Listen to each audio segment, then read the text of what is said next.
Hello and welcome back. This is Queen 3210 and we have returned to the Ace Attorney Trilogy as promised.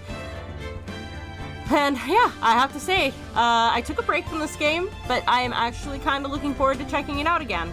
So we are going to hit a new game, and we are going to jump into the second game of the series called Justice for All. And I guess we're going to start with the first episode, The Lost Turnabout. Let's see where what Nick has been up to since the last episode.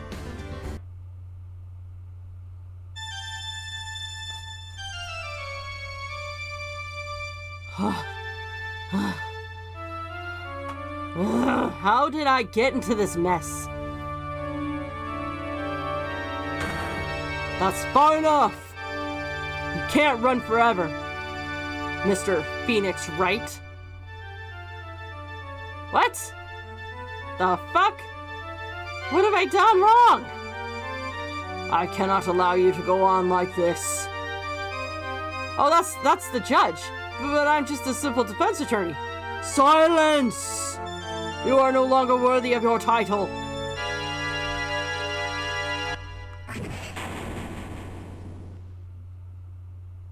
Damn.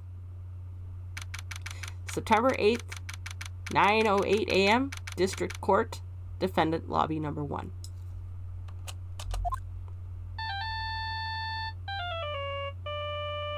Oh, wow.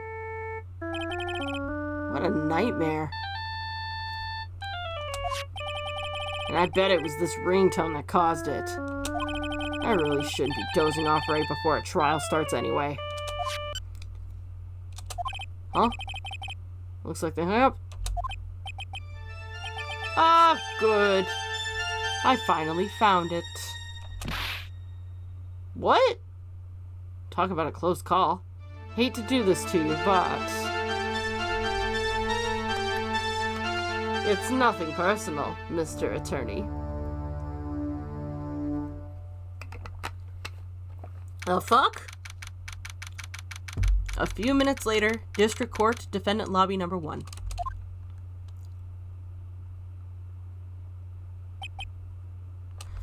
First things first, we're gonna turn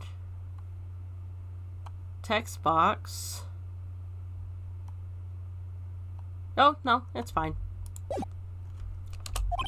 Ow, my head is throbbing. And why does it feel so foggy in there? Good morning! Ah! Good morning? What's wrong? You don't look well. People are at their best first thing in the morning. Where's that fighting spirit? Sorry, but can you please turn the cheeriness down? My head sorta hurts. Roger that. Am I in trouble or something? Trouble? Well, wait, never mind. You're a policewoman, right? Thought maybe I'd done something wrong. What are you talking about? I'm the one in trouble. What? I'm placing my life in your hands today, Mr. Phoenix Wright. Life in my hands? Huh? You promised me. You said you would prove that I was not guilty. Not guilty? Just when I thought all hope was lost, when all the other lawyers had laughed me off? Leave it to me, you said. You, the one and only Phoenix Wright, came to save the day. And just like that, I was moved to tears. I'll never forget what you're doing for me, ever. What is this girl babbling about? Actually, I really love to watch court proceedings, and I always root for you to win. When I'm off duty, I like to come here and... What's wrong? You've been acting really strange, and you keep staring at me. You're making me kind of nervous, sir. Oh, sorry. I'm afraid to ask, but here goes. So, this might sound bad, but, who are you? What? Mr. Wright, how can you say that? How can you say... What? can you do this to the fragile heart of a girl about to go to trial? You're absolutely horrible! No, I mean, I didn't mean it like that. This is how a defense attorney treats his client, sir! I can't believe this! No, it's just, well, I think you might have the wrong person. Yes?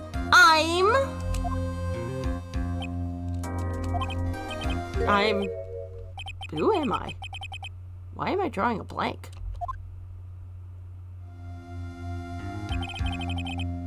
The trial will begin shortly. Will the defendant and her lawyer please proceed to the courtroom immediately? The trial's about to start. I'm counting on you in there, okay? Oh, boy. Guess I must have amnesia. Let's see. What can I piece together? From the sounds of things, it's probably safe to say that I'm a defense attorney. And that girl, I'd said I'd prove her not guilty. Can't believe I made such an irresponsible promise. Ah! Someone please! Tell me this is just a bad dream.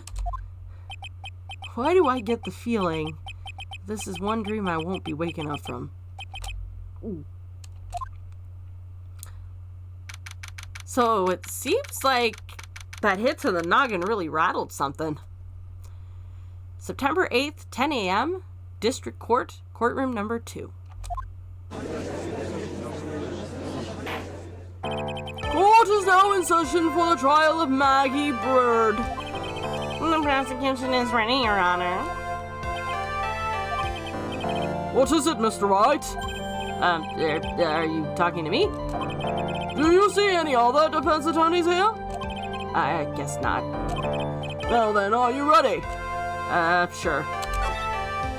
I guess I should say yes for now. Are you ready, Mr. Wright? Yes, Your Honor. Wait a sec. If her life is in my hands, I should really do the responsible thing. Actually, you see, Your Honor, my memory's kind of... The court will not hear the defense's excuses. Because the defendant is a member of the police, this case is under great scrutiny. Therefore, we must make this trial fair but swift. I believe I have told you this before. I hope you're not telling me you've forgotten. Actually, I have. Mr. Payne, your opening statement, please. Yes, Your Honor. As I'm sure you're well aware, the defendant is accused of killing her lover. What's worse, her lover was a fellow police officer. A policeman? You did what to a policeman? It wasn't me. And besides, Dustin and I, we weren't lovers like that. In any case, the prosecution will prove that the guilty party is none other than the defendant. Very well. Mr. Payne, please call your first witness. It's been a while, Mr. Wright. Let's see what you've learned since the last time. I won't show any mercy to this time, rookie. Okay. And who are you again? The prosecution calls Detective Dick Gumshoe to the stand. Here we go. Don't let me down, Mr. Wright. Nowhere to hide. I'm so dead.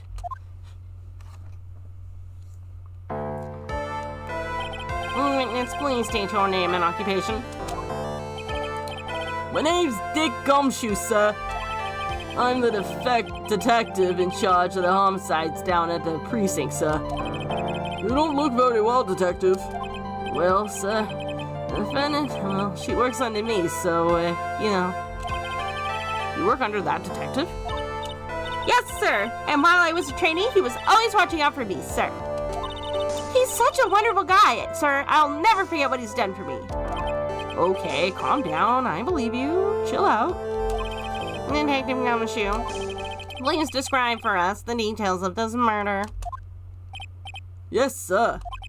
Happened at the park near the headquarters, Expose Park. Victim was one of the local cops, Dustin Prince. Dustin Prince, really? He was pushed down from the benches on the upper path, so the landlord beat his body up and snapped his neck. The details are listed in the report that was distributed yesterday. Ah, yes, this autopsy report, correct? Why do I not remember getting a copy? I see everything is in order here. Even the estimated time of death is unusually well documented. The victim's watch stopped from the impact of the landing, sir. Results of the autopsy confirmed the time of death. If I may, Your Honor, the prosecution would like to submit this photograph. Very well, the court accepts it into evidence. Crime photo 1 added to the court record. So I guess that means we're going to have more than one. Now then, I recall at yesterday's preliminary hearing, a very important piece of evidence was brought to our attention. Yes, Your Honor. Yes, sir. Yes, I guess. Mr. Wright, is your head on straight today? No, I just got attacked from behind. Or my head hurts and I woke up and I have no idea who the fuck I am. There was a very crucial piece of evidence found under the victim's body. Was there? Have you lost your mind? Well, actually, it's just nerves. Just give me a second. What? How can you talk like such an amateur? I thought you were a pro, sir. Oh, right, sir. I'll help you through this. At a time like this, maybe you ought to take a glance at the court record. Court record? Yep. Info about evidence and people involved with this case are all listed there, sir. You can look at the court record by pressing the tab button. Tab, huh? You really know what you're talking about, don't you? It's too bad I'm a cop, right? Just think, I could totally be a legal aid instead. Mr. Wright? Yes, Your Honor. Court is in session. Save your chit-chat for later. Sorry, Your Honor. Well, I guess I'd better check the court record and see what I can find. What was it again? Tab? All right, Mr. Wright, let's see if your notes are in order. What was the piece of evidence found underneath the victim's body? Glasses. That's simple, Your Honor. Broken pair of glasses. That's correct. The victim grabbed his killer's glasses as he was being shoved, and held on to them as he fell. Hey, why are you giving me the evil eye? Those glasses you're wearing. Yes, this is my spare pair. But these glasses they found at the crime scene are not mine. I swear, sir. You sure about that? Look, it was a coincidence that on the same day I accidentally stepped on mine. Coincidence, she says. Ooh. Your Honor, I have further evidence to present. Oh? You have more? And this evidence is very decisive. Very well. Let's hear from our witness about this evidence. And begin. There's something even more incriminating than the glasses under the victim's body, sir. During the date, the victim was pushed from the bench area, but he managed to write the culprit's name on the ground where he landed. I don't like saying this, sir, but it was clearly the defendant's name, Maggie, sir. With this piece of evidence and the glasses, it's hard not to say she's the culprit. This is the picture of the writing, Your Honor.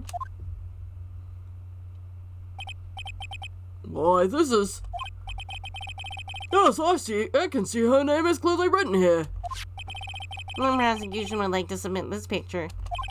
Understood. The court accepts it into evidence. Crime photo 2 added to the court record. As if the glasses alone did make you look suspicious. The victim even wrote your name clear as day on the ground. But I already told you those glasses aren't mine. And how do you explain his dying message? It's a conspiracy. I'm not guilty, sir.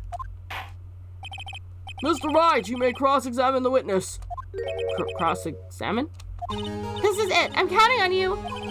Sure, but what am I supposed to do? What? This isn't like you at all. Normally, this is the part where you get in the witnesses' faces. Get in their faces and do what? I guess there's no way around it. Okay, I'm going to lend you a hand. The prosecution's witness all hide things from the court, which means they lie from time to time. Lie? But isn't that detective your superior? Well, even if they don't mean to lie, sometimes people just remember things wrong. Like that detective, he does sort of look like a scatterbrain. It doesn't matter. Either way, it's bad for us, sir. That's why when you question witnesses, you have to find and expose their lies. Mr. Wright, your cross-examination, please. Yes, Your Honor. Talk about the trial by fire. Well, here goes nothing. As long as I can expose the lies, we should be all right.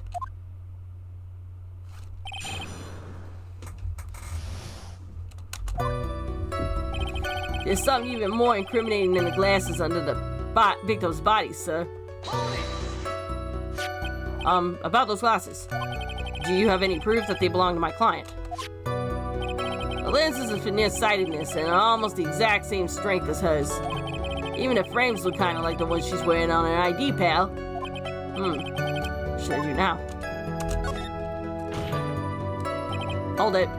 Almost and kinda are not good enough in a case like this. Do you have any more definitive proof? Is there something that clearly links the defendant with those glasses? The dough-eaten sand rubbed out any trace of the fingerprints or anything else. So what you're saying, detective, is that you have nothing that proves these glasses are my client's. Something like that. What? Oh, I see. So there is no proof. Wow, that was amazing! I could totally feel it down in my gut. During his date, the victim was pushed from the bench area. Now, you're sure he was pushed and that's how he fell? Yeah, pal. You look at the wounds in the victim's body. There's no way it was anything else. Please continue with your testimony, detective. Anyway, the victim fell pretty far. But he managed to write the culprit's name on the ground where he landed. The culprit's name? Yeah, I was surprised too. Didn't want to believe it, but Was the name that of my client? I don't like saying it, but it was clearly the defendant's name, Maggie, sir. Are you absolutely certain? Sorry, pal. That's what it said. This is the picture of it. No matter which way you look, it still says Maggie. He's got a point. Hey, hold on! Huh? Don't haunt me. I know the picture says Maggie, but now she mentions it, something does feel kind of off about this picture. That's how you know you found a contradiction. Hurry up and present some evidence. So that's what spotting a contradiction feels like. I better check the court record again.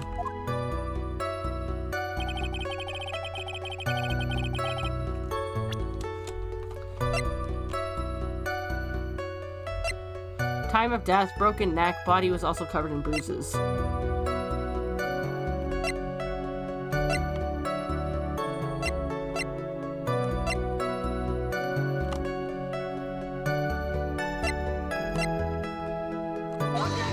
Oh, no.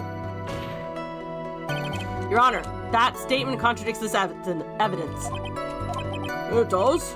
I don't see anything contradictory. Really? Objection denied. Try to think before you make accusations, Mr. Wright. And you are certain that it was the victim who wrote the name on the ground?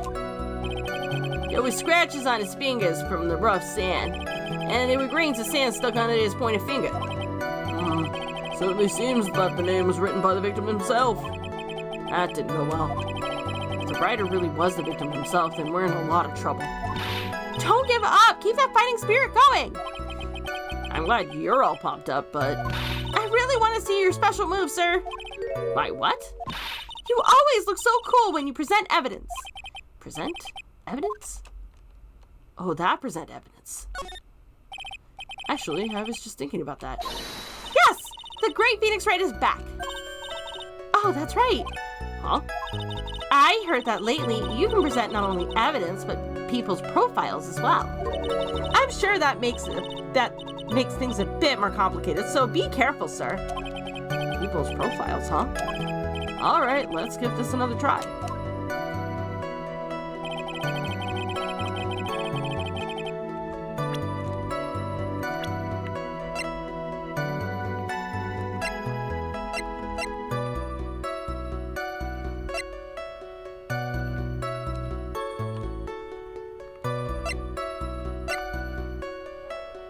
Oh, the name is spelled wrong. Oh, fuck.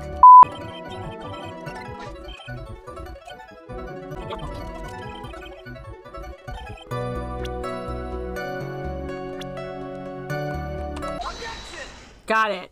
Finally. Well, what is it? What? What's come over me? Without thinking, I just blurted out objection. And I yelled it at the top of my lungs, finger stretched, ready to take on my opponent.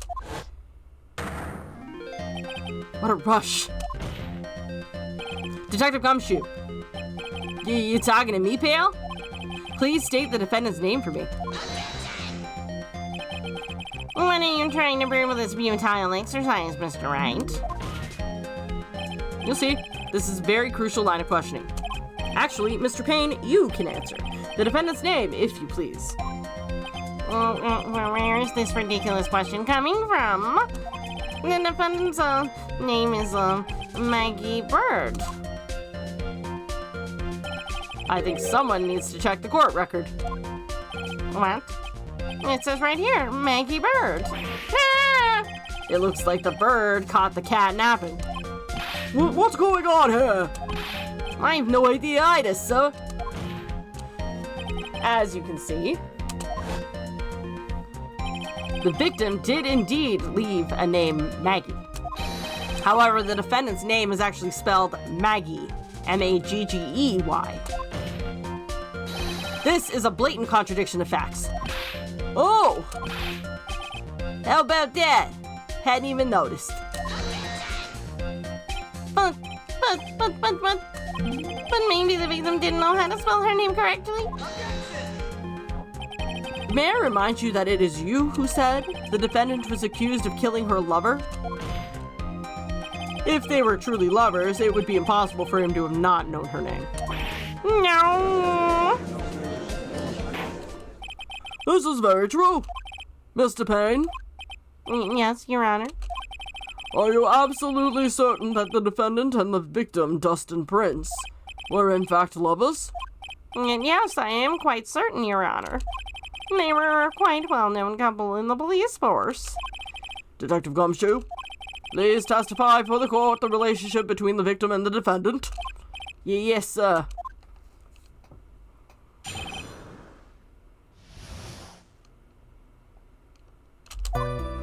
Officer Prince and Officer Boyd had been going out for about half a year. It sounded like they were even talking about marriage. The day of the incident just happened to be the victim's birthday, Your Honor. Maggie, Officer Boyd, had gotten Officer Prince a present. It was something she'd bought over 2 months ago. I should know, because she came to me to ask what she should go get for him.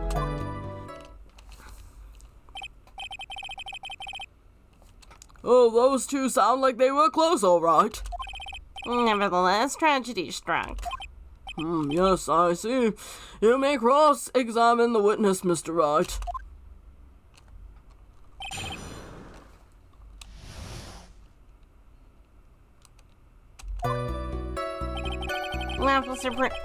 Officer Prince and Officer Boyd had been going out for about a half a year. How do you know about this? Every year in March, we have training camp for us cops. Officer Bird was a rookie at the time, and she and Officer Prince seemed to hit it off. They got close, I take it. Actually, I was supposed to go too, but I couldn't pay the deposit for the trip, so I didn't. If only I'd gone to that trip. What is it? Oh, nothing, sir, really, anyway. Oh, he liked her. Sounded like they were even talking about marriage. Marriage? But wasn't the victim 8 years older than her? Wait, you saying a guy's gotta marry someone the same age as himself, pal? No, that's not what I meant at all. Detective Gumshoe and Dustin are only a year apart, you know? I think this fella has a ways to go before marriage. Mind your own business, pal. Day of the incident. Oh, I got an achievement for that. Nice. The day of the incident just happened to be the victim's birthday. The day of the incident just happened to be the victim's birthday, sir. The day of the incident? You mean September 6th? Yeah. The victim, Officer Prince, had just gotten off duty at 5:30 p.m. that day. And since Maggie's night shift hadn't started yet, they went to the park for a bit. Oh, I remember when I was young and in love. Oh, it was a jolly time. That's great, Your Honor.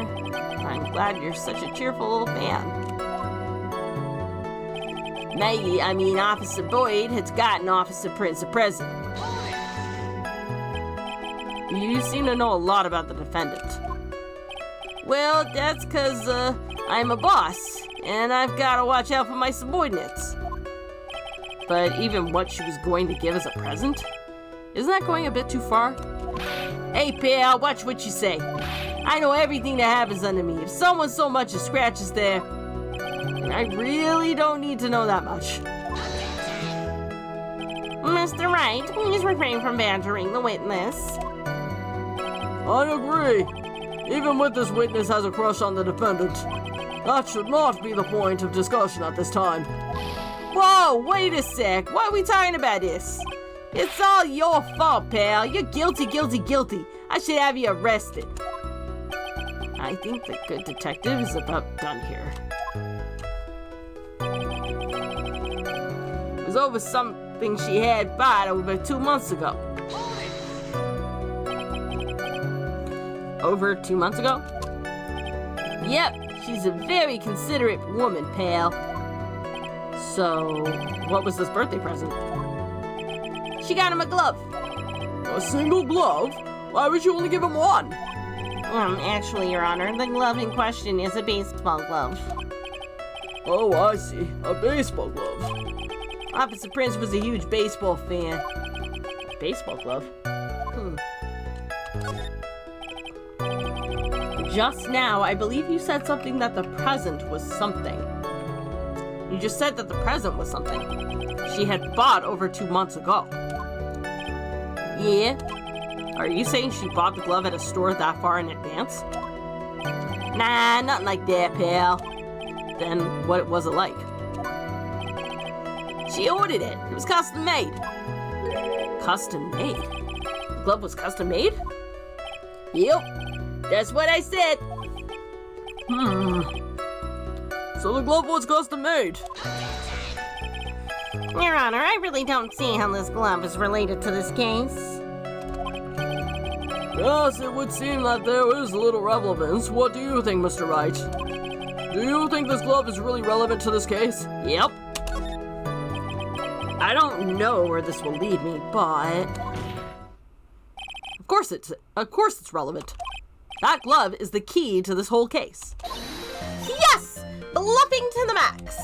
Now this is the Mr. Wright I know.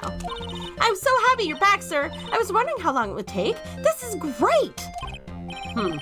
Pressing people. Feels like I've done this before. As if I'm used to this.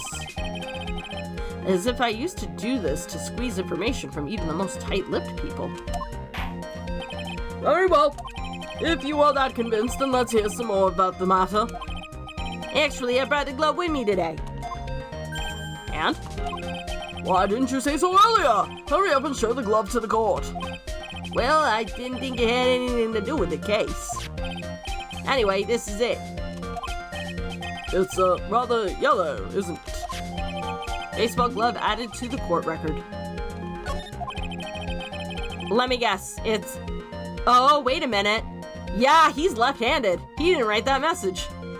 Officer Prince really liked the color yellow. color yellow. And that's why you had to special order it?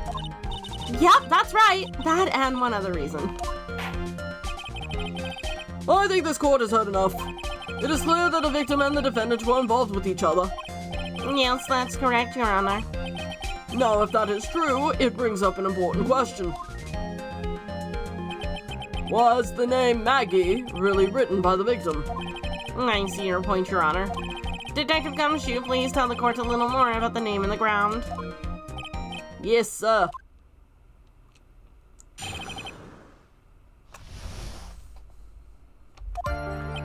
We first looked into the handwriting. Unfortunately, we couldn't confirm that it was the victim's handwriting. Next, we checked the victim's pointer finger. We found that there was sand trapped underneath the victim's fingernail. There was also scratches on his skin that were caused by him writing on the ground. From this, we could confirm that the victim wrote this name with his right finger. Right hand, except it's left-handed. Yes, a perfectly logical conclusion. Now then, Mr. Wright, you may cross-examine the witness. Yes, Your Honor. Thank you, Your Honor.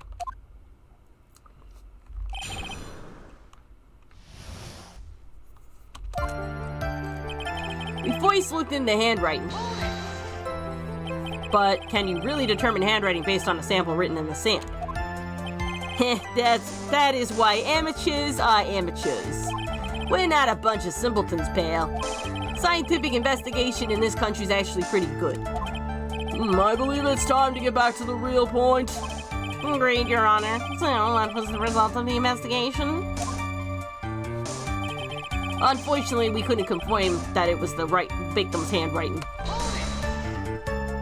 So, in the end, you couldn't confirm it. Hey, don't you look down on us.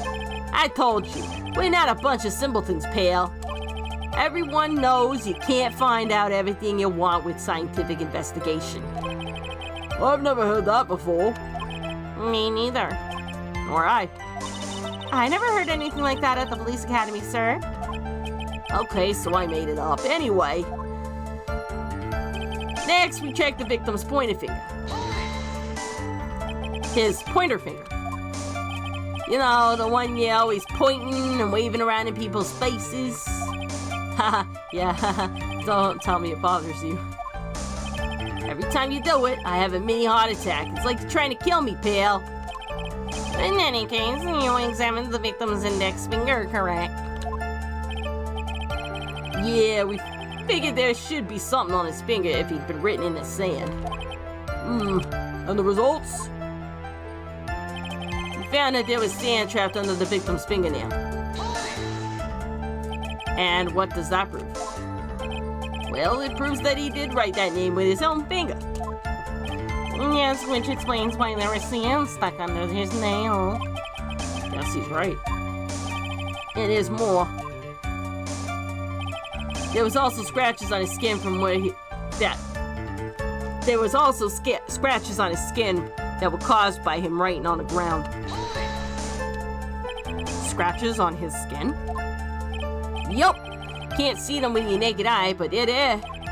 That is incredible. Sure is. That's the power of scientific investigation.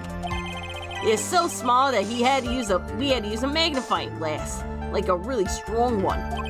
It's got that really scientific sounding name. You mean a microscope? Yeah, that's it. We used one of those, and that's how we found them. I can't believe this guy doesn't know what a microscope is. From this, we can confirm that the victim wrote this name with his right hand. Oh, really? Detective Gumshoe, take a look at this. That's the glove, right? Could you tell the court what is special about this glove? What's special? Never really thought about it, but it's really yellow. That's about it. Yes, it is really yellow, but that is only one of its qualities. Eh? There's another reason why it's special. And what would that be? It's very simple. This glove is made for a left-handed person. Left-handed? Well, you're absolutely right. This glove is made to be worn on the right hand. That is why it had to be custom made. I have never seen a bright yellow left-hander's glove for sale, have you? Well, no. So, detective, which hand did the victim use to write the name with again? That's easy. Look, it's obvious from this picture that he was pointing with his... Wait a sec.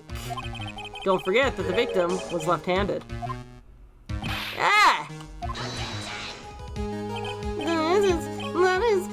I object.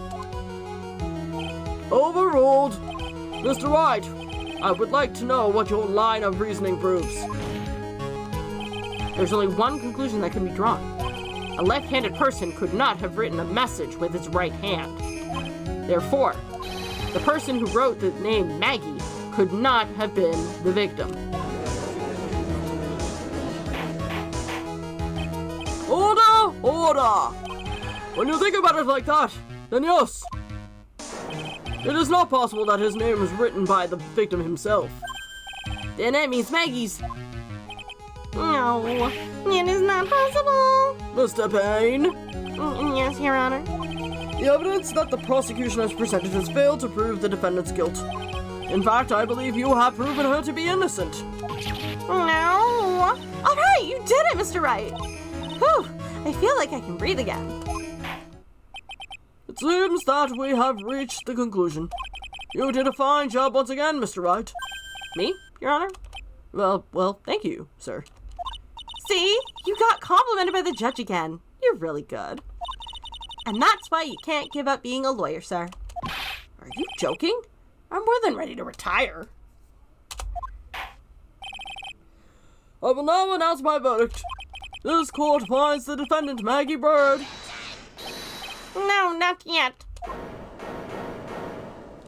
I mean, please give me a few more minutes, Your Honor. What is the meaning of this, Mr. Payne?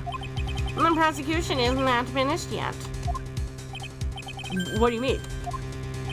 We would like to call our next witness to the stand. What? And what does this witness witness? The moment the victim was pushed to his death. Meaning he's the one who did it. What's more, he saw the very face of the culprit. What the heck?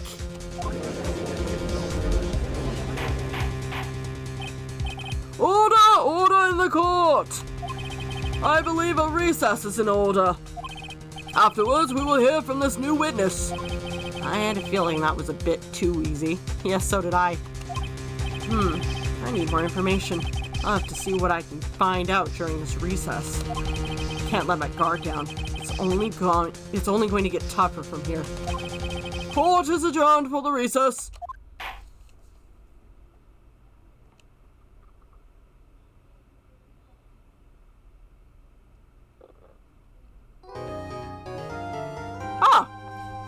And I guess that is, that's where we're leaving it off. This is an incredibly short episode.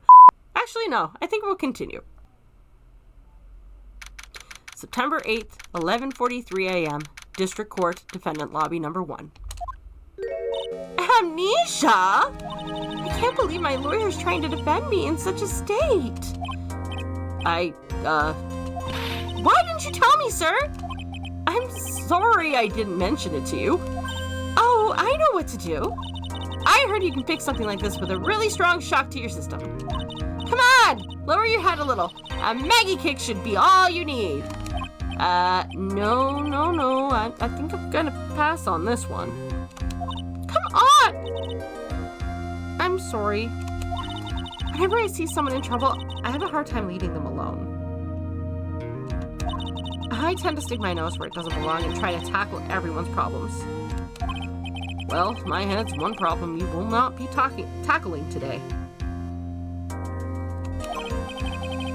Well, we're here to solve your problem first. We can deal with mine later.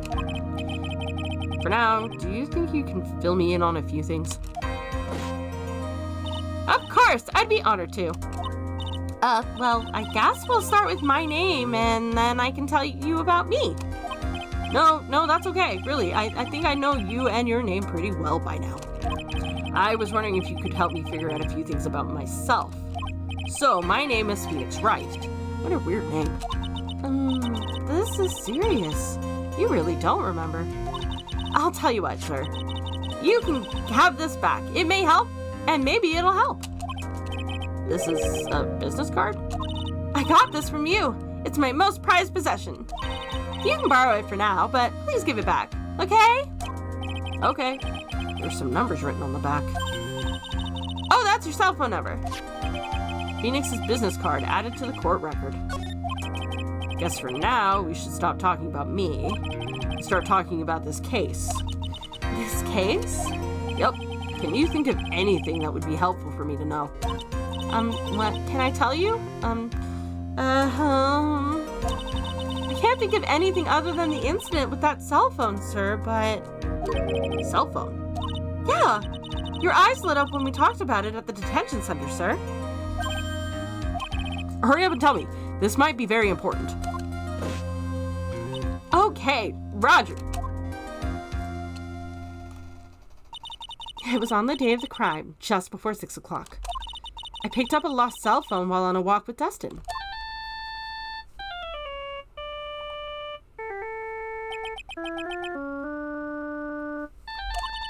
All of a sudden, the phone began ringing. Hello? Oh, thank you. I've been searching for my cell phone. Is this yours? Oh, I'm glad you called. We can meet up and I can give this back. I'll be right there. Sorry, I didn't catch your name. You can call me Maggie.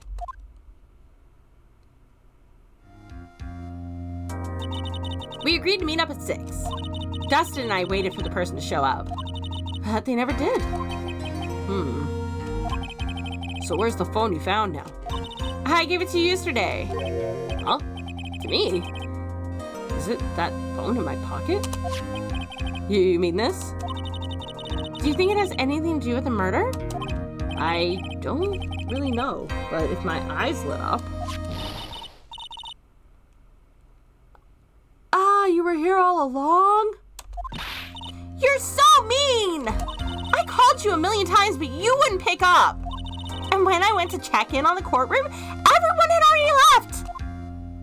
Oh, fuck. Now who the heck is this? Oh, fuck.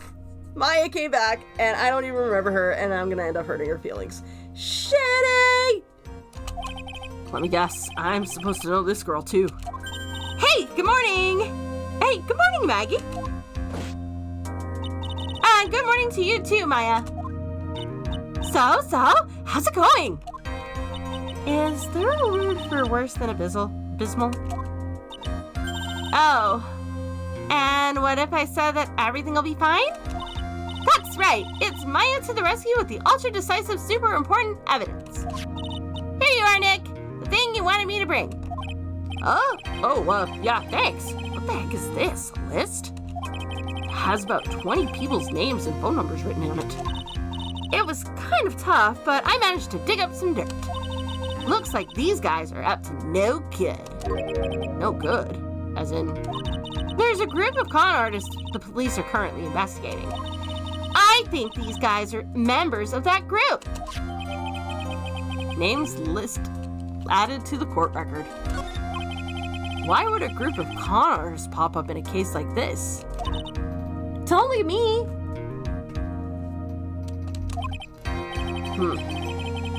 And where did you get this list from in the first place? What? Don't you remember, Nick?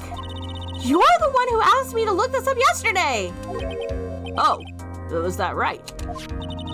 These numbers were in the memory of that phone Maggie found. So that's where they're from. You're awfully forgetful these days, Nick.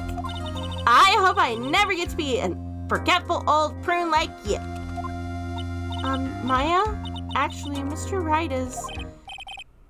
Mr. Wright, recess is over now. Please bring the defendant and return to the courtroom immediately. Oh, oops. Guess you gotta get going. We can talk about you being old later, Nick. Wish us luck. Guess I have all the pieces now, more or less. All that's left is to put it all together. I'm not gonna lose this. I can't. Come on, Nick. better get a move on. Yeah.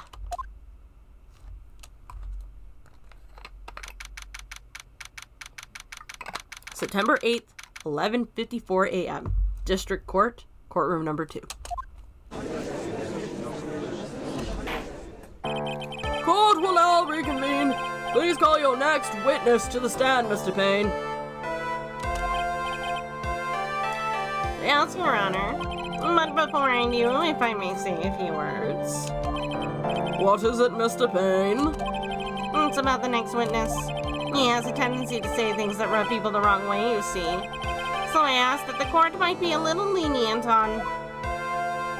There is no need to give a preface. Just hurry up and call your witness, please.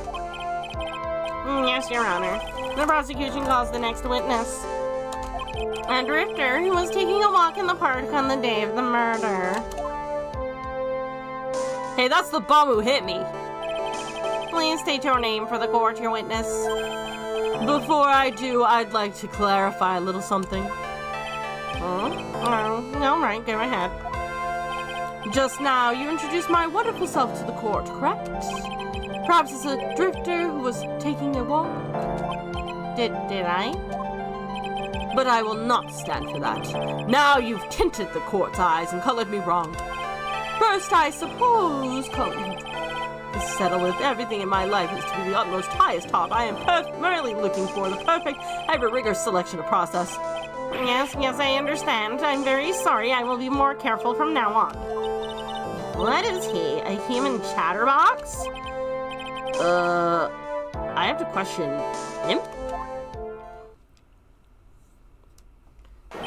Fashion, cars, women, glasses, and of course university.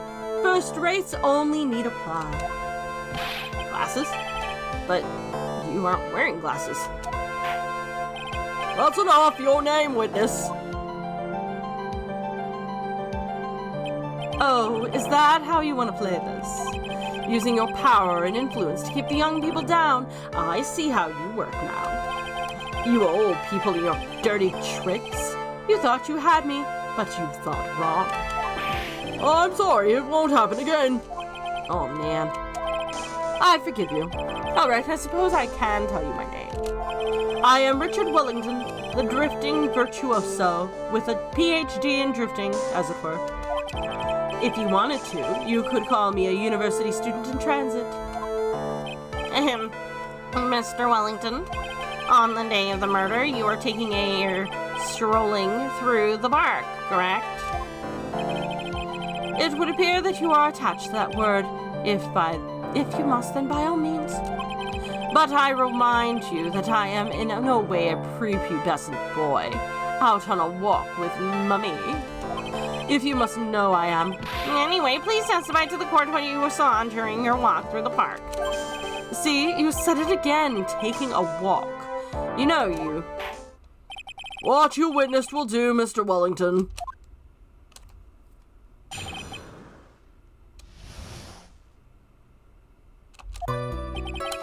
I was in the park all afternoon, deep in thought about my life situation. I don't remember the time all that well, but I do believe it was past 6. All of a sudden, a police officer falls from the ground, right in front of my eyes. Without a thought, I looked up and there I met the eyes of a charming young lady. Of course, I remember her sweet face. It was that of the pretty dependent there. The only other thing I saw was the banana that fell with the police officer. That was certainly a decisive testimony. Decisive? Nick, did you just hear what he just said? Yeah? That's all you had to say? How can you be so calm? It's strange. My mind is very calm and clear. Maybe it's because I believe in my client? You mean Maggie? Yeah. And if she really is innocent, then that can only mean one thing. That guy is lying. You may now question the witness, Mr. Wright.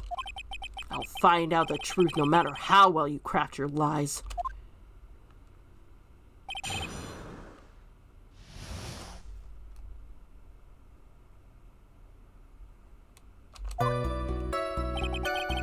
I was at the park all afternoon, deep in thought about my life situation. So you were at the park all afternoon. You seem to have a lot of free time.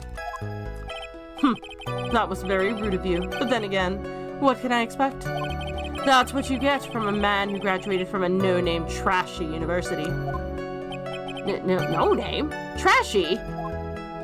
Now, this might be hard for a mush-headed, feeble-minded baboon like you, but I have to think very carefully about the future of our great country. But I thought you said you were thinking about which college to go to just now. Oh, please. Which university I go to will directly affect the very future of this country. That arrogant little snot.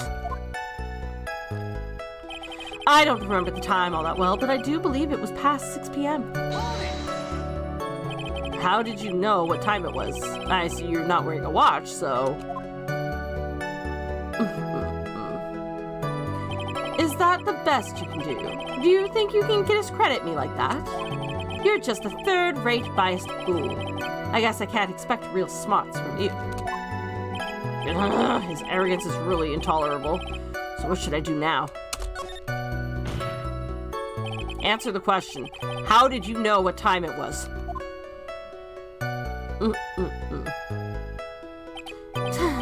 I can't believe I have to deal with a woman like you. You're just a shallow man who can only slam on desks and point at people for fun. I guess I don't have a choice. I'll try to explain it so that even a third-rate simpleton like you can understand. There was this little thing they call a clock at the park. Did you get that? Do you know what a clock is? It's the thing that tells you the time. As you can see, Mr. Wright, it's even in the picture of the crime scene. Oh, so it is. I looked at that clock, and that's how I knew the time. But if you ask me, this whole concept of breaking is total utter nonsense. A real first-class person doesn't live by, and to wear a watch, what a ridiculous notion. People should live freely. And yet again, another flood of meaningless words. Talk about a first-class waste of time. In any case, all of a sudden, a police officer falls from above right in front of my eyes. And how do you know he was a police officer? You obviously have no idea how powerful my deductive reasoning skills are. With one glance, I could tell just what kind of occupation he held. That shoddy do-it-yourself hairstyle, the way he tied his... And I suppose it was because he was wearing an officer's uniform. Should that statement have come first? Wow, that's pretty impressive. Hey, Nick, do you think he's figured out what I do? Even I haven't figured that out yet. Ouch. Without a thought, I looked up and there I met the eyes of a charming young lady. Are you sure you got a good look at her face? Animals have this thing called an eye, Mr. Wright. They use this eye to see things. In the case of humans, we have 2 of them. Yes, even you do. I don't care if I have them or not. Did you or did you not get a clear look at her face? That's what the witness was just about to get to. I would like to request that Mr. Wright not use such a loud voice during questioning. Sustained. Mr. Wright, please refrain from raising your voice in this court. And please don't make me have to raise my voice. Are you finished? I'd like to continue if that's all right with you. Of course I remember her sweet face. It was that of the pretty dependent there.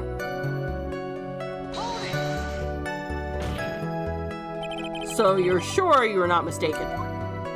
Please, don't confuse your pitiful train wreck of a life with mine.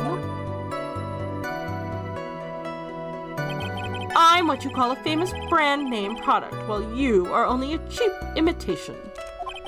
There's no way someone as magnificent as myself could have made a mistake. Of course, of course. Oh, ho, ho, ho, ho. Of course. Did you notice anything else of interest, witness? The only other thing I saw was the banana that fell with the police officer. So, about not making mistakes... Mr. Wellington? I believe I have the bananas you saw right here. Ah, so you knew about the bananas too. Why didn't you say so earlier? But don't think you can use this as a way to pull more information out of me. And that's where you'd be wrong. Mr. Wright, what is the meaning of this? Isn't that the baseball club? What? A baseball club? Doesn't it look delicious? Care for a bite? That's not... It's... no! Your Honor, I think this proves one very important fact. This witness has by the way, just how bad are your eyes? Why are you asking me about this also all of a sudden? Your Honor, it is a very simple mistake to mistake a glove for a bunch of bananas. No, it fucking isn't. Sit down. No, I don't think so. Objection overruled. You're the one of those people. Yes, you know what I mean. You're like those people who refuse. You're too used to your worldview to realize. And so in the end, we find out that in fact it was when viewed from afar. I do think there is room. And that is why I asked you how bad your eyesight is. They're about 2200. I suppose you're going to tell me that's terrible, right? Why are you not wearing your glasses today, then? That's because I lost them recently, you see. Of course, I was planning on getting a new pair made right away. But, you know, my glasses are no ordinary glasses, so to replace them. How about when you witnessed the crime? Were you wearing your glasses then? Yeah, that's right. Strangle yourself with your fucking neckerchief, you fucking idiot. How about it, witness? You are unrelenting, evil man. You like those people who rejected Joan of Arc. She was brave and courageous, and while she didn't do anything wrong, she was still burned at the stake. Which boils down to you were not wearing your glasses at the time. Therefore, the identity of the woman at the scene of the crime and that of the defendant cannot be proven to be the same by this witness. Well, the height difference was only 9 feet. It was very possible for him to see the face of the culprit standing up the upper path. Not if he could mistake a fucking baseball glove with a bunch of bananas. He could not. Witness, please be more accurate in your testimony. Remember, a person's life is at stake. Yes, Your Honor. Well then, please continue with your testimony. Please tell the court what happens next in the moment after you witness the crime.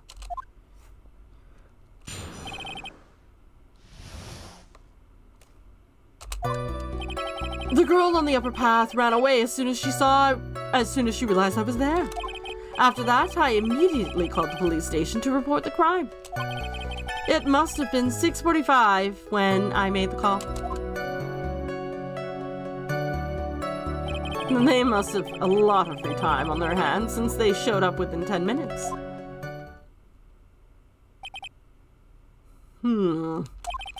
So the person who was on the upper path saw you and then ran away? Yes, that is correct. Which is why even someone without a superior brain like mine can understand that that girl is the murderer. You may question the witness now, Mr. Wright.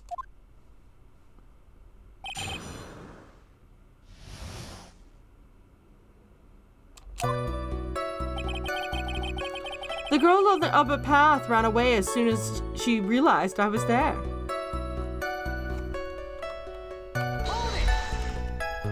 She ran away? Just like that?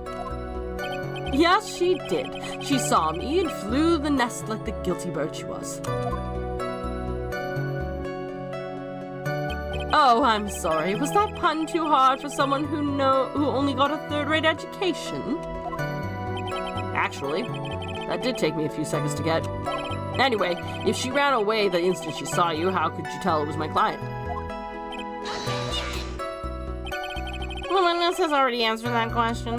He has stated that the defendant is the culprit. This is true, Mr. Wright. I'm striking your question from the record. Why? It's a legitimate question. How can I get more information out of him? After that, I immediately called the police station to report the crime.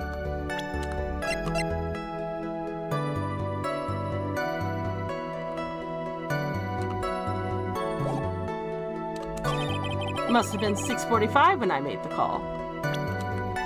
Really?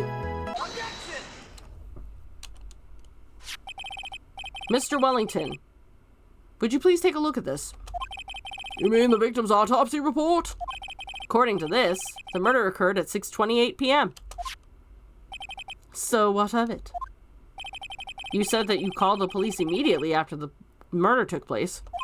However, by the time you had called the police, it was already 6:45. There was already a 15-minute gap there. How do you deny it? Ack! I think this court would like to hear what you were doing during this 15-minute gap.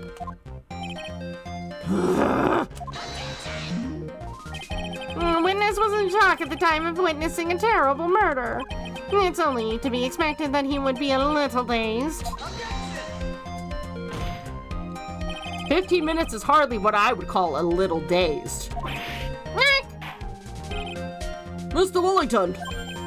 Yes? Explain yourself. What were you doing during those 15 minutes? Answer the question. Telephone. Spit it out. I was searching for a phone booth. A phone booth? You mean you don't have a cell phone? You and your questions, as if you're trying to open all the layers of a metric doll. You must think you're really something special. Witness? I lost my cell phone. There, are you happy? You lost it? Unbelievable. You lose your glasses and your cell phone. You must be a very scatterbrained when it comes to your belongings. What? Are you saying that first-rate people are never allowed to lose things? Haven't you ever heard that all genius is irrational? I don't think so. Simple plain. Enough! Oh man. Wait, hold on a sec. He lost his cell phone? Nick, that cell phone! Could it be? You mean this phone Maggie found? There's no way.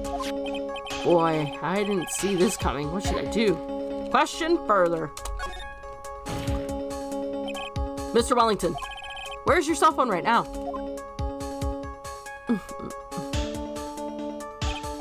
What are you getting all excited about? You seem to be a little confused. I found my cell phone, I'll have you know. Here. See? Here it is. Oh. I see. Looks like he's got his phone. And I thought that just maybe this was his. Well then, I think we've cleared this issue up. At the time of the murder, the witness did not have a cell phone because he had lost it. Therefore, the delay in his call was caused by his search for a phone booth. Well, that's the gist of it. I guess you could put it that way and leave it at that. Do you have any further questions, Mr. Wright? Yep. Your Honor, the witness's testimony doesn't make any sense. I don't believe that there was ever a need for the witness to search for a phone. How dare you! You can't just make outrageous claims like that. You do have some sort of proof, do you not? Well, yeah, of course. This evidence should be good enough, I think. All right, let's have it. Let's have this proof then. Please present proof that the witness had no need to search for a public cell phone.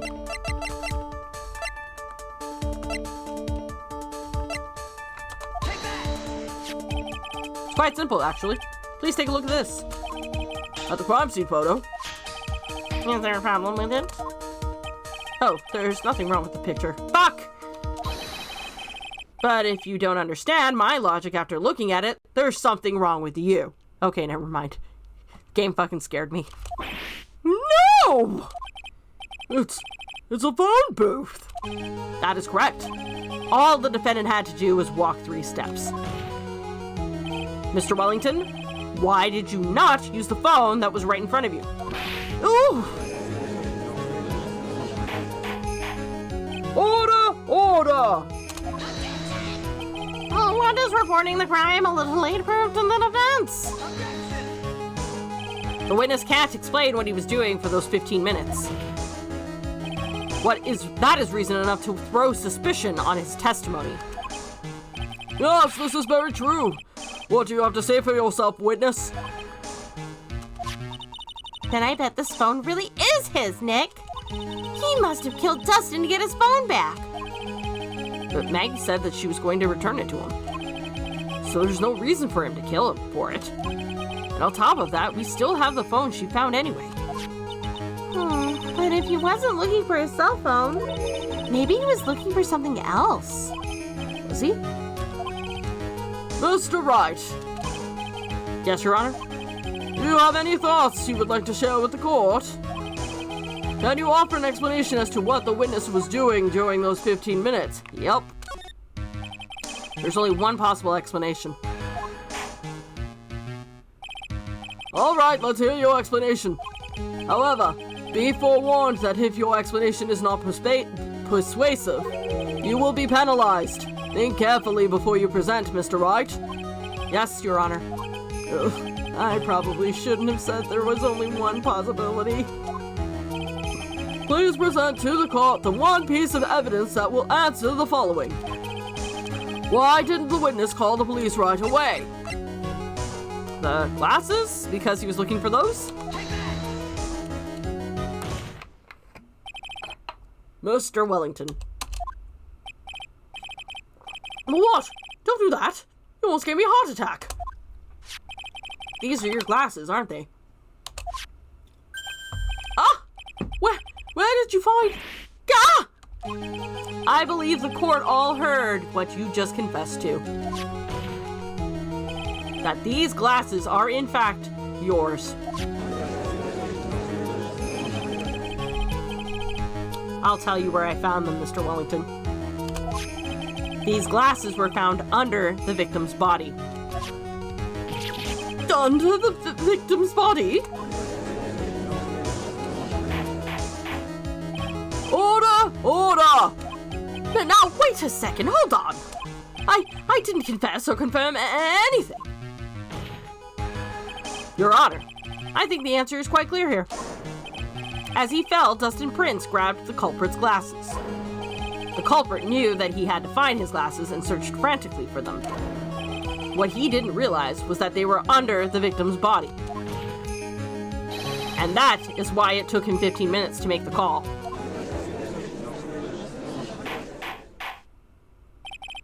Mr. Wright, are you indicating the witness is the real murderer? Of course, that is precisely what I am doing.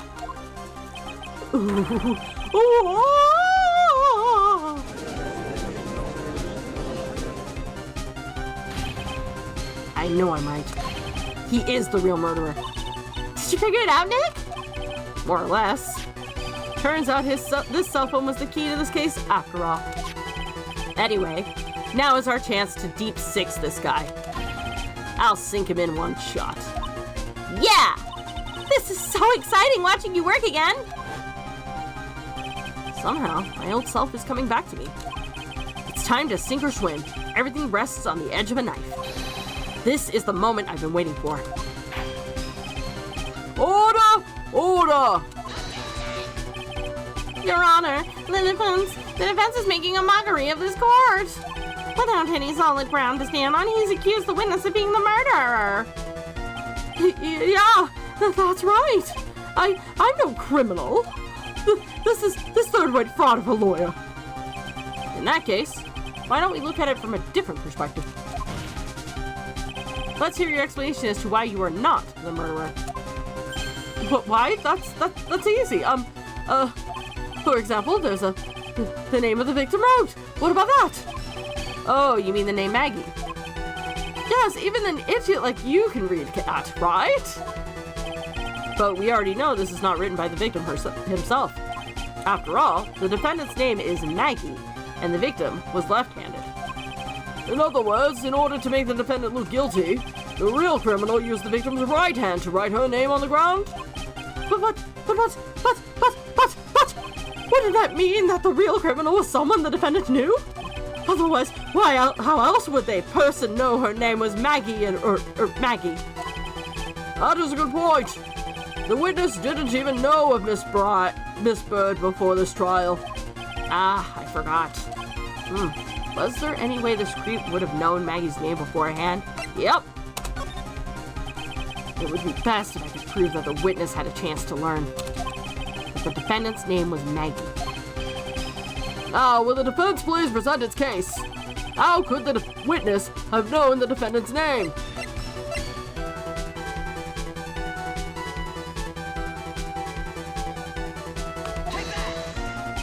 Mr. Wellington, you didn't have your cell phone with you on the day of the murder, correct? So what if I didn't? When you realized you had lost it, what did you do? What did I do? Didn't you try to find it by calling it? Why, how did you? Your Honor, these questions have nothing to do with... Overruled. Mr. Wright, where are you going with this line of questioning? Do you think that there is some relation between the witness's cell phone and the murderer? I do, Your Honor. On the day of the murder, Maggie Bird picked up a lost phone in the park. And she also received a phone call from the owner of the phone.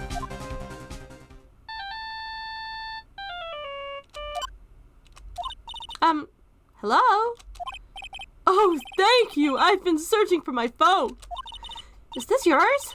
Oh, I'm glad you called. We can meet up and I can give this to you. I'll be right there. I'm sorry I didn't catch your name. You can call me Maggie.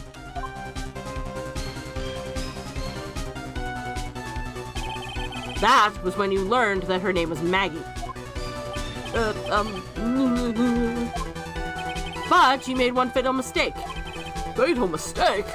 My client's name is Maggie, but the name that was written on the ground was Maggie IE. This is a mistake that could only occur if all you knew was how her name sounded. Eek! Order! Order! But, Your Honor, the witness has no motive. And your point is? It's very simple, Your Honor. A person usually would not kill someone without a reason. Mr. Wellington had no reason to kill anybody. That is absolutely correct. I have no motive. Mr. Wright? Your Honor?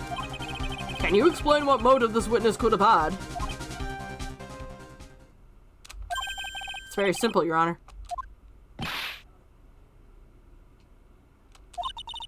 Are you sure, Nick? I said I can't offer an explanation and the trial's over, right? Yeah, but... Now then, please present to this court proof that the witness had a motive.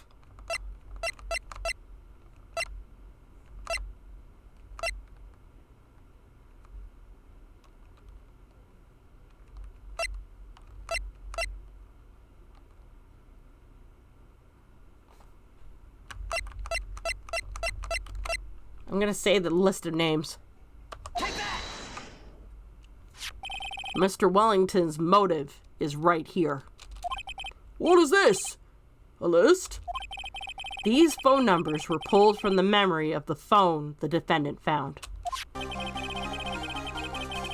And we have determined that the people on this list are members of a certain group.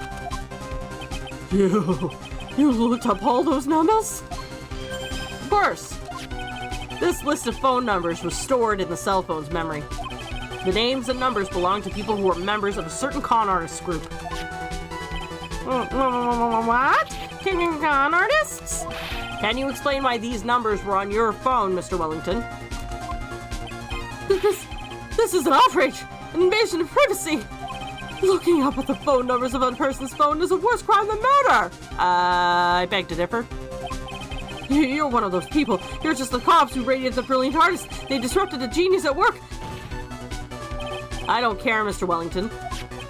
All I want is for you to tell me what this list is about. You think any of you know what it's like to be a refined man such as me?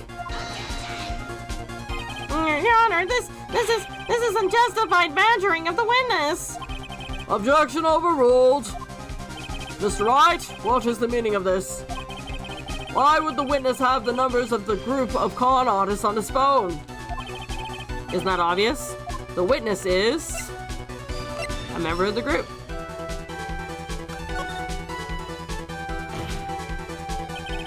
Mr. Wellington is a member of this very group. No! All of your friends' phone numbers are stored right here on this phone. And if anyone were to look into these phone numbers, it would be all over for you. That is why you had to kill. No! This is too much!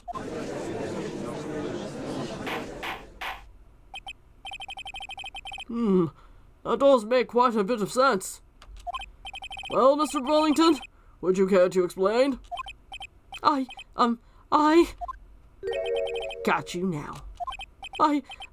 That police officer. Your Honor. What is it, Mr. Payne? Your Honor, this is unjustified badgering of the witness. You said the exact same thing only a few seconds ago. Please, let's think about the context of that phone call.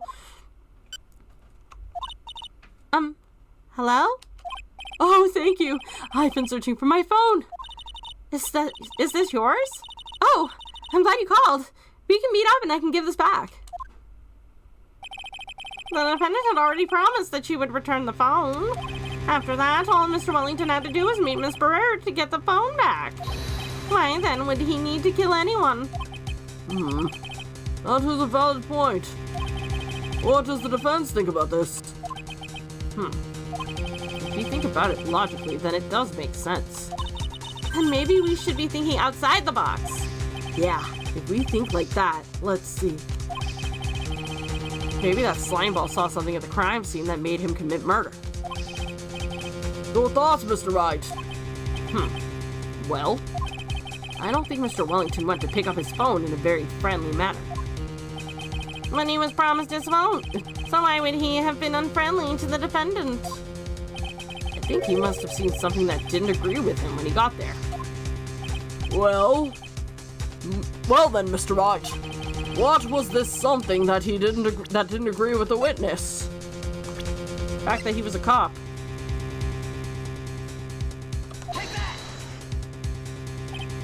What Mr. Wellington saw was the victim. The victim? You mean Dustin Prince? Dustin Prince had gone on his date right after his shift was over. With no time to change, he went to the park still wearing his police uniform. Oh! The girl that picked up my phone is with a policeman. He couldn't have known they were going out, so he began to worry. He was afraid the policeman would ask a few questions before returning the phone. If I do anything suspicious, he might run a check on my phone. In his mind, it was possible they had already run a check on his phone. And he went into a panic, is what you're saying. Exactly. Officer Prince was murdered simply because he was in uniform.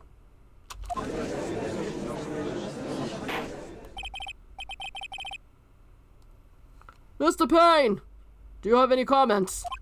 I'm thinking. It seems the truth has come out at last. The witness, Mr. Wellington, you are...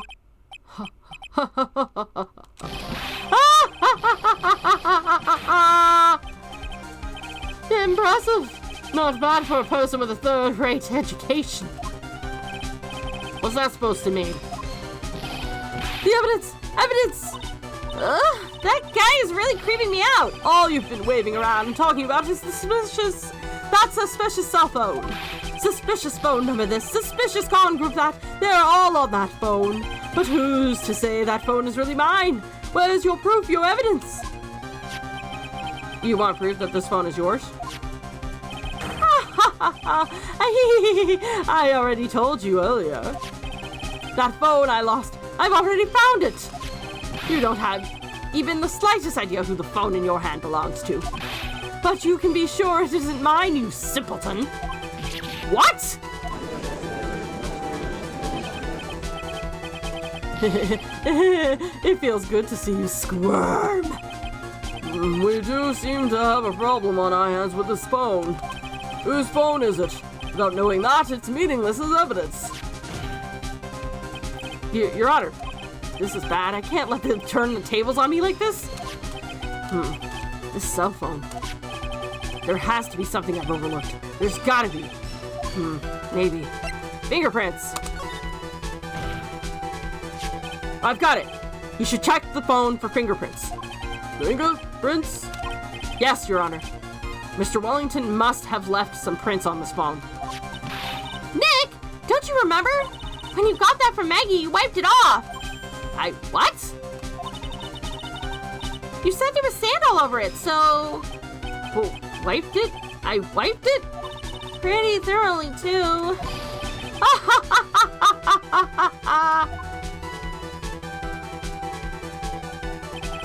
It's oh so much fun watching third-rate trash bubble like morons amongst themselves. He's made a complete recovery. How many times do I have to say this? My phone is right here, you see. Oh, and incidentally, you can't check the numbers stored on this phone. It must have glitched because all the numbers just magically disappeared. You've got to be joking. He erased all the numbers I was going to use as evidence? Mr. Wellington. What's this? By the tone of your voice, it sounds like you still have some fight left in you. Where did you finally find your cell phone?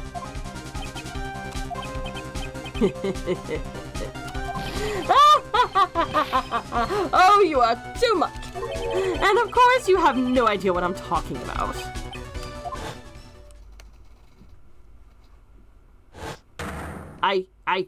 Oh my God, now I remember.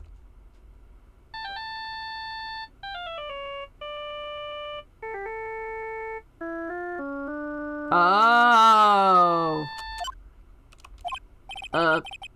Looks like they hung up. Ah, good. I finally found it.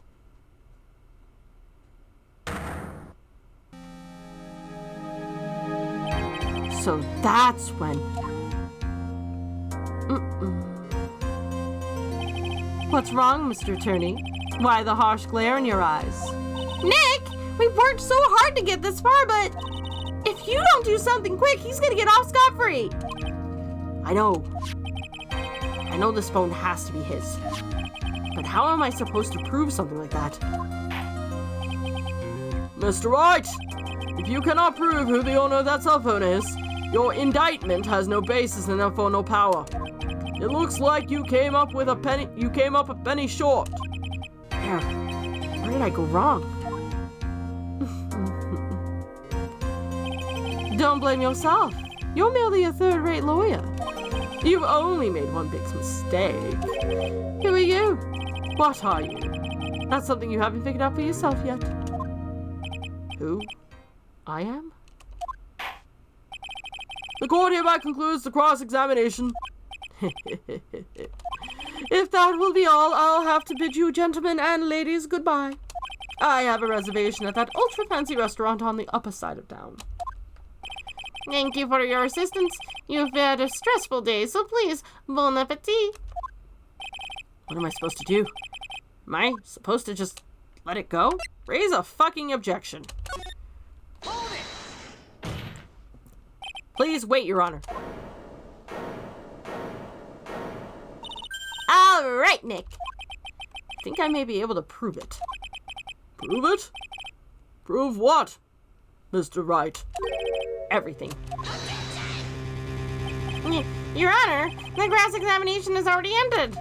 Besides, the defense is just going to badger the witness with more inane questions. You will not harass the witness, is that clear, Mr. Wright? Did you hear that? No harassment allowed, Mr. Attorney. Please, Your Honor. Very well. But this is your last chance, Mr. Wright. You may present one piece of evidence to the court. I only get one shot at this. You cannot prove everything. It's over. For your client and for you. Do you fully understand? Yes, Your Honor. I'm sure you are well aware, Your Honor, but the cross-examination period is ended. Are you paying attention, Mr. Payne? I said that Mr. Wright could present only one more piece of evidence. Well, Now then, Mr. Wright, this is your last chance. It all comes down to this. it's go time. Please present the one piece of evidence that will explain everything. The only thing I really have is this, and I don't know why I have it, so... Why, thank you. How nice. Here, please have one of mine. The judge's business card. It's written in fancy script. The ink is strong and clear, but I still cannot read it. Wait, what am I doing? This isn't the time to be exchanging business cards. Your Honor, there is something very important about that card, and that is... the back of the card, because he's got a number. This card is important because of what is on the back. You wrote your cell phone number on the back, but that's exactly it. Can you please call this number from your cell phone? Huh? Right now? But court is still in session. It's okay. You'll see. Okay, if you say so. Is the defense preparing something, Mr. Wright? We are going to call my cell phone right now. And then the court will see everything for what it is. Of all the idiotic, stupid things to...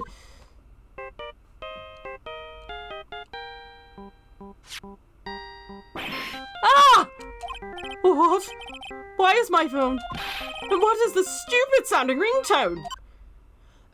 That would be the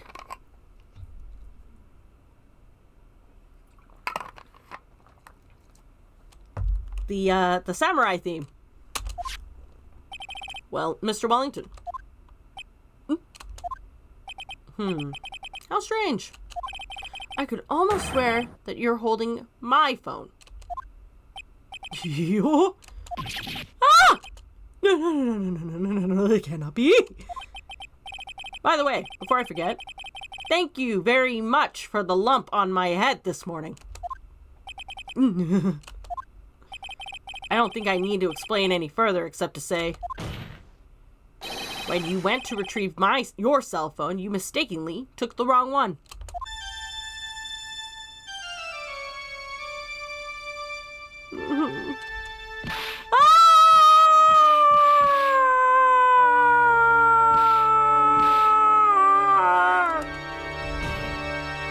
Good night.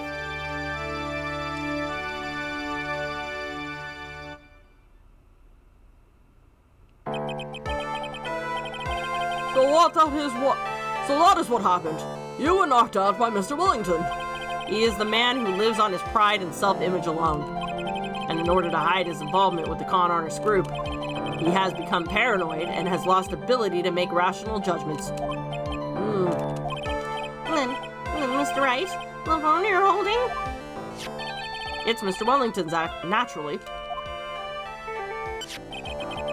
Speaking of that man, how is he, Mr. Payne? He was arrested and has been taken away, Your Honor. Very well. Now then, this court finds the defendant, Maggie Bird, not guilty. Hooray! That is all. This court is adjourned.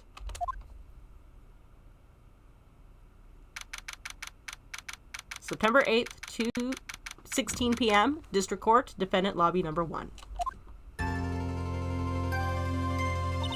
I knew that the real you would shine through eventually. I am so moved by what you've done for me, sir. Thank you so much, Mr. Wright. I feel really bad for Dustin. I mean, he didn't do anything to deserve this. It's probably because of me. Oh? My whole life has been nothing but a whirlwind of bad luck and failure. Your whole life? Can't be that bad, can it? Since I was 6 months old, when I fell from the 9th floor of my apartment building, I've been hit by all sorts of vehicles, gotten sick from all sorts of foods, failed at almost every test I've ever taken, experienced almost every kind of disaster, and never won or even tied a game of tic-tac-toe. My life has really been nothing but a string of disasters. That is pretty bad. Up until I went to college, I was known as the goddess of misfortune. And then, at the academy, everyone called me Lady Luckless. Lady Luckless? What's worse is that my misfortune always seems to latch onto those around me. What do you mean? When I see someone in trouble, I always try to help. Ah, that's right. You were talking about this earlier. It happened again recently too, sir. There was an old lady pacing back and forth by a pedestrian crosswalk. I gave her my hand and, before I knew it, we were having dinner at my house. Oh. I'm sure that Dustin's gone because of me. That's not true! That glove didn't even have any sort of special meaning. It was just a present to say thanks for covering one of my night shifts. Oh, I see. Everything's all my fault! Dustin's death, your head being all messed up. Well, I don't think my head is that messed up yet. I'm going to find a new life for myself starting now. Next time we meet, I'm sure I'll have found a whole ocean's worth of good luck by then, sir. Yeah, after all, the goddess of misfortune is only a name. You bet. I'm gonna make it, I promise.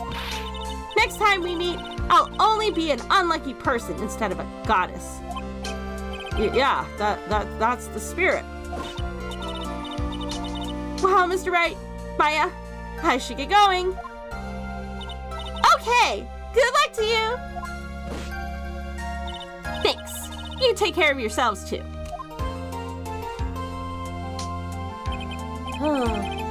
What a horrible day. I've gotten my memory back, but things are still a little fuzzy. But you're okay, and that's what counts. You really had me worried. Come on, let's go back to the office. I'm afraid to ask, but here goes.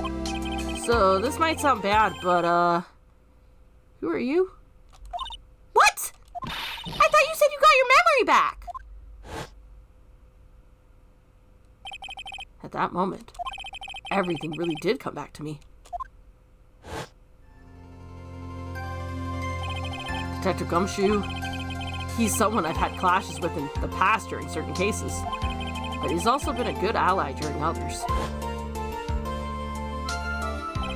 The judge, he's a lovable, kind old man who is easily swayed by other people's opinions. And in the end, he always comes up with the right verdict.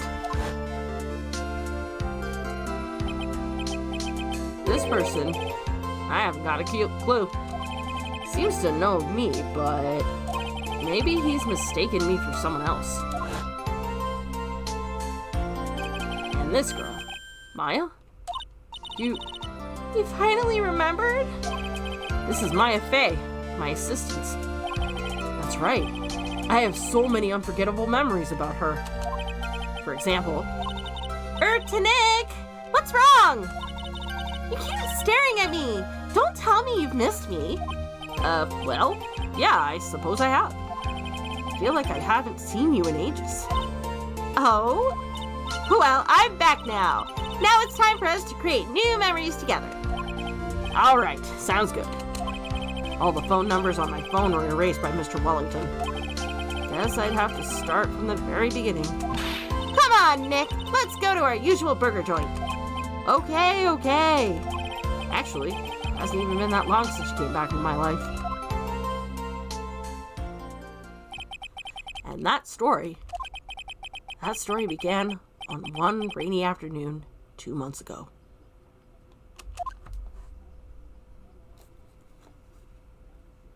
Episode 1, The Lost Turnabout, the end.